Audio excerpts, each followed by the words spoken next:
We've got a lot to talk about tonight. Ron DeSantis is banning the vaccine passports, makes many of us want to move to Florida. Also, we've got some Democrats who are warmongering and do not want to exit Afghanistan. They're making their cases known. We're going to be talking about those warmongering Dems who sound a lot like Bush-era Republicans. But first, I want to share with you this crazy story. This is sort of like one of the unfortunate side effects of the pandemic that doesn't have to do with health. I know there's a lot of health effects that have happened because of the pandemic, a lot of depression and drug use and alcoholism on the rise, and people have gained 30 pounds on average, which makes me feel a little bit better about my weight gain from the pandemic because it was 15 to 19 pounds. It wasn't 30 pounds, but still got to work it off. But this was one of the other unexpected bad side effects from the pandemic. I have to share with you this story because I read this and my jaw dropped. So here it is. This one comes from, this is a story out of Los Angeles, out of Riverside County, actually. This was from Fox LA. This couple bought a dream home, but the seller refuses to move out. And because there's that eviction moratorium because of the pandemic, this couple is stuck paying for a house that they can't gain access to. So listen to this. There's the story. Riverside, California. When Tracy and Miles Albert purchased a beautiful 4-bedroom house in Riverside, California, they never realized that at the end of escrow, the seller would suddenly refuse to give up the keys and leave. Could you imagine? So they pay for this house, and after escrow, the seller says, nah, I'm not going anywhere. They said it's just draining emotionally and financially. So on January 31st, they bought this house, and they bought the house for $560,000. The man said he was selling the house for dirt cheap, which in California, $560,000 is dirt cheap for this size of a house. Said that he needed to, there was no way he could do a traditional real estate deal, that he needed to sell the house in 2 weeks, that he was selling it for cheap because he needed to sell it quickly, and that, he had come on hard times, and this is why he was selling and why he was selling for so cheap. So they saw this and they were like, wow. And this is before the pandemic hit, right? So this is in January of 2020. And they were like, wow, oh my gosh, okay, this house is $560,000 and it's worth way more than that. So they scrambled everything they could get. They took their life savings. They took some loan money in order to, not a mortgage because they couldn't do that. They needed to come up with cash. The guy needed $560,000 in cash. And so they took out loans, they got a life savings together, they did all of this, and then they paid this guy the $560,000. They said that they found out during escrow that there was a $30,000 tax lien on the house, which slowed things down, but they were able to come up with that. So they said in the end, all the parties signed on the dotted line, the sale was complete. So, whew, right? It was a scramble. They got to come up with some money. Then, oh no, there's this, there's always that snafu. And it was that $30,000 tax lien, but they figured it out. So they got through that snafu. Yet, oh no. Then one thing happened, and it was that the seller won't move out now. So they said, we own the house outright. It's our house. So they own it. They paid cash for it. It's our house. It's all in the contract. It's written. It's legal. It's done. It's their house. They said he's been paid the money in his bank account. So he received $560,000 in his bank account. Says, how could we have no rights to go into our own home? Believe that. That's what happened in California. I tell you, only in California. Says that it's unfathomable, they said, that we live in a state where something like this is even possible. They closed escrow on the home January 31st, 2020. The Alberts and Taylor have contacted authorities and tried to get the seller evicted. But because of the pandemic, they've gotten nowhere. Nowhere. I mean, now here we are over a year later. They still can't get into their house. Could you imagine this? They said they have this case under a COVID tenant situation of no evictions when it doesn't fall under that at all.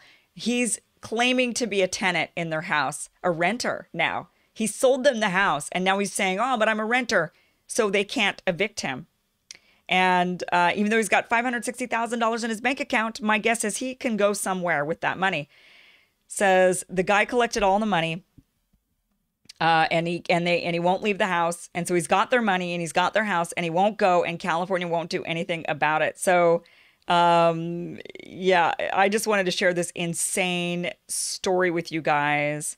They're saying that they've been working with law enforcement, but they said, and the law enforcement say, we're on your side. they said, we're on your side.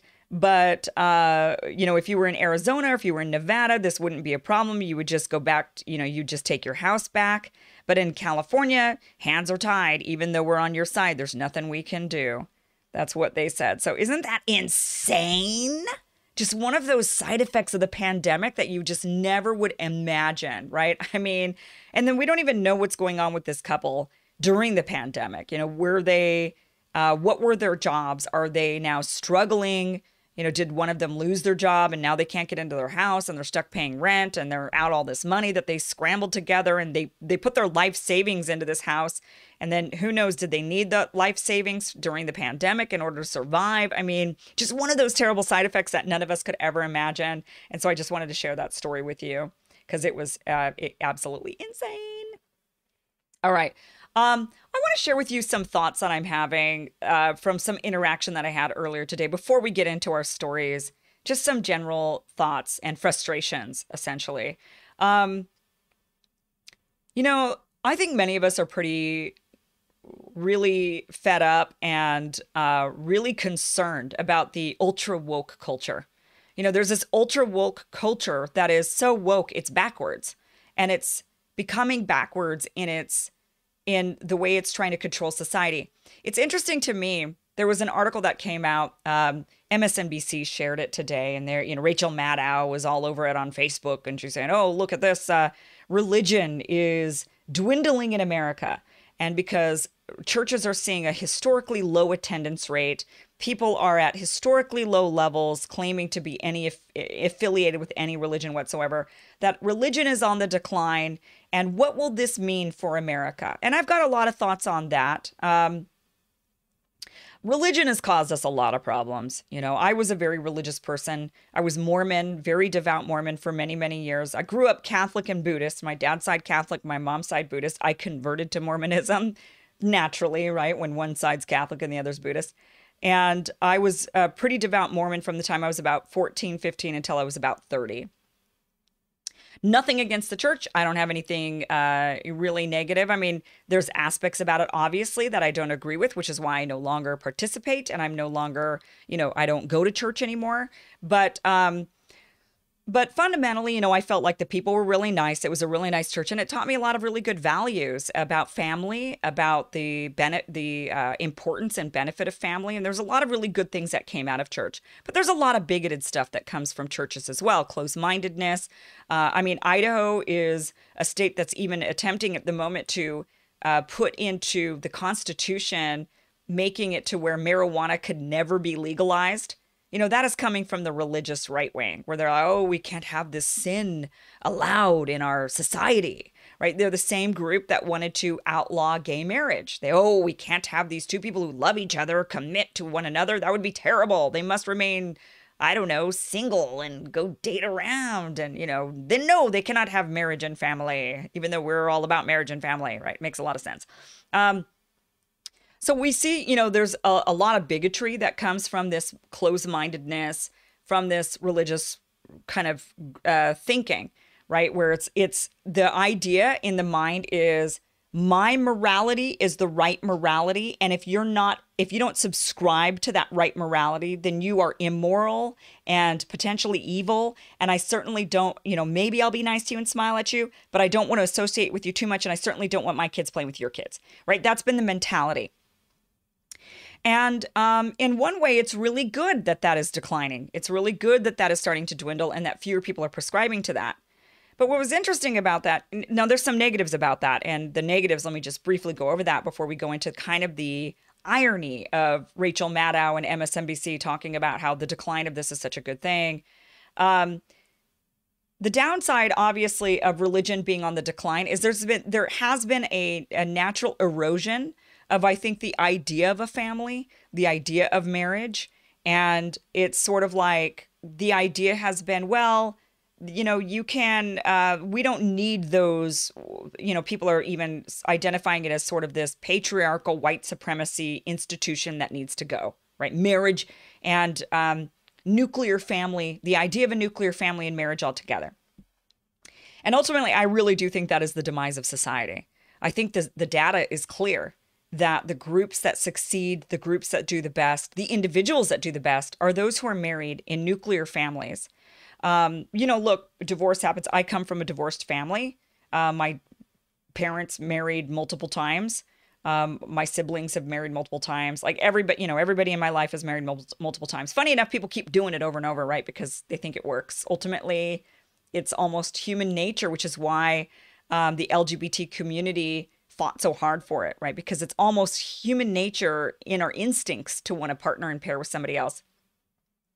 But that, the demise of the nuclear family, the demise of marriage, I do think is harming our society fundamentally. And I think that we can see, for example, Asians, why are Asians succeeding on every measurement better than whites? People always want to say, well, whites are the ones that are superior. Well, not really in America anymore. Asians are actually on the rise and have overtaken whites by every measurement.